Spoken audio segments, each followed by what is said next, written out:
अगर आप इस साल बीसी एडमिशन प्लान कर रहे हो महाराष्ट्र के टॉप कॉलेजेस में, यानी कि पुणे में, मुंबई में, और आपने फिल कर रखा है महाराष्ट्र बीसीए सीईटी का फॉर्म, तो आज का ये वीडियो आप सभी के लिए बहुत ज्यादा इंपॉर्टेंट होने वाला है, क्योंकि ये जो एंट्रेंस एग्जाम है ये अप्रैल एंड में कंडक्ट होने वाला है। तो इस एग्जाम से रिलेटेड क्या है इंपॉर्टेंट टिप्स, क्या है लेटेस्ट अपडेट्स और क्या चेंजेस हैं जिनका आपको ध्यान रखना है, तो ये आज मैं बताने वाला हूं आप सभी को आज के इस वीडियो में। सो एवरीवन, मेरा नाम है रोहित, मैं हूं एक कंप्यूटर साइंस इंजीनियर। मुझे है 10 से ज्यादा सालों का एक्सपीरियंस टॉप एमएनसी में काम करने का। तो अपने इस एक्सपीरियंस के बेसिस पे मैं आप सभी को अच्छे से गाइड करने की कोशिश करूंगा। तो अगर आप चैनल पर नए हैं तो चैनल को सब्सक्राइब कर लें। अगर आपको वीडियो पसंद आता है तो लाइक और शेयर करना बिल्कुल ना भूलें। तो बिना किसी देरी के आइए जानते हैं इस एग्जाम से रिलेटेड इंपॉर्टेंट अपडेट्स को।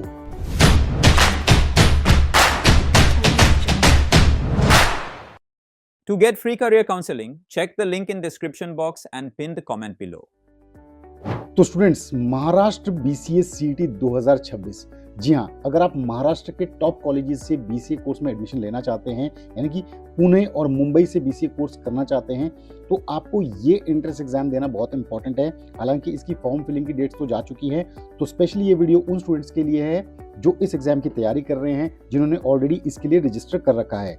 जैसे कि हम सभी जानते हैं कि एक स्टेट लेवल एंट्रेंस एग्जामिनेशन है, जिससे आप महाराष्ट्र के टॉप कॉलेजेस में बीसीए कोर्स में एडमिशन पा सकते हैं। अगर स्पेशली हम कॉलेजेस की बात करें तो पुणे की एमआईटी वर्ल्ड पीस यूनिवर्सिटी हो गया, symbiosis institute of computer studies and research हो गया, पीईएस मॉडर्न कॉलेज हो गया, मुंबई का जय Hind college, south Indian education society college, इसके अलावा छत्रपति शिवाजी महाराज यूनिवर्सिटी जो कि नवी मुंबई में है। ऐसे कॉलेजेस में आप बीसीए कोर्स में एडमिशन ले सकते हैं महाराष्ट्र बीसीए सीईटी देके। तो जैसा कि अप्रैल एंड में ये एग्जाम कंडक्ट होने वाला है, तो इंपॉर्टेंट डेट्स और अपडेट्स आज की डेट में क्या हैं उन्हें देख लेते हैं। तो यहाँ पे आप देख सकते हैं कि जनवरी से मार्च तक फॉर्म फिलिंग की विंडो ओपन थी। अप्रैल फर्स्ट वीक में आपका फॉर्म करेक्शन की विंडो ओपन थी, लेकिन अब 28 से 30 अप्रैल के बीच ये एग्जाम कंडक्ट होने वाला है। हालांकि ये डेट फिलहाल टेंटेटिव है, आपको ऑफिशियल वेबसाइट से रेगुलर अपडेट लेते रहने हैं कि ये एग्जैक्ट डेट क्या होगी। अभी फिलहाल टेंटेटिव 28 से 30 अप्रैल है। आंसर की अगर हम बात करें इस एंट्रेंस एग्जाम की, मिड मई में आंसर की रिलीज हो जाएगी। Result declaration tentative June first week में रहेगा और काउंसलिंग प्रोसेस एडमिशन के लिए जुलाई से अगस्त में स्टार्ट हो जाएंगे। अब यहाँ पे इंपॉर्टेंट चीज नोट करने वाली ये है कि सेकंड वीक ऑफ अप्रैल से एडमिट कार्ड इस एंट्रेंस एग्जाम के आने शुरू हो गए हैं। तो आपकी इनके ऑफिशियल वेबसाइट पे आपको जाना है, अपने रजिस्टर्ड ईमेल आईडी से लॉगिन करना है और एडमिट कार्ड वहां पे अगर आपको डाउनलोड के लिए आता है तो आप उसको डाउनलोड कर सकते हैं। अब आते हैं सबसे इंपॉर्टेंट चीज पे, एग्जाम पैटर्न, यानी कि 2026 में जो एग्जाम का पैटर्न रहेगा वो कैसा रहेगा। तो ये चीज आपको बहुत इंपॉर्टेंट इस बार नोट करनी है, क्योंकि इसमें थोड़ा सा चेंज है। एग्जाम पैटर्न की अगर हम बात करें, 4 सेक्शन में डिवाइडेड होता है, English, reasoning, GK and awareness और कंप्यूटर बेसिक्स। तो यहाँ पे मैं आपको बताना चाहूंगा, इंग्लिश 30 मार्क्स का होगा, reasoning 30 marks, GK and awareness 20 marks और कंप्यूटर बेसिक्स 20 मार्क्स, यानी कि टोटल ये 100 मार्क्स का पेपर होगा, यानी कि हर क्वेश्चन 1 नंबर का होगा। ड्यूरेशन यहाँ पे 120 मिनट्स की होगी है। पिछले साल तक 90 मिनट्स की होती थी, अब ये बढ़ा के 2 घंटे का हो गया है, यानी कि आपको और ज्यादा टाइम मिलेगा।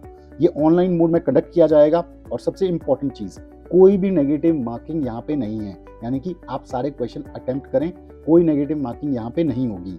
अब यहाँ पे क्या फर्क आया है पिछले साल के मुकाबले, वो पैटर्न में समझ लेते हैं, क्योंकि उसके बेसिस पे आपको डिसीजन लेना होगा कि एग्जाम आपको कैसे अटेम्प्ट करना है। तो यहाँ पे आप देख सकते हैं, पहले जो रीजनिंग होता था वो 40 मार्क्स का होता था, English 30 marks, GK and awareness 15 marks और कंप्यूटर बेसिक्स 15 मार्क्स। लेकिन अब रीजनिंग यहाँ पे 30 मार्क्स का हो गया है, यानी कि ये सेक्शन मार्क्स में कम हो गया है, क्वेश्चंस में भी कम हो गया है। इंग्लिश एज इज है, यानी कि 30 मार्क्स का वैसे ही है।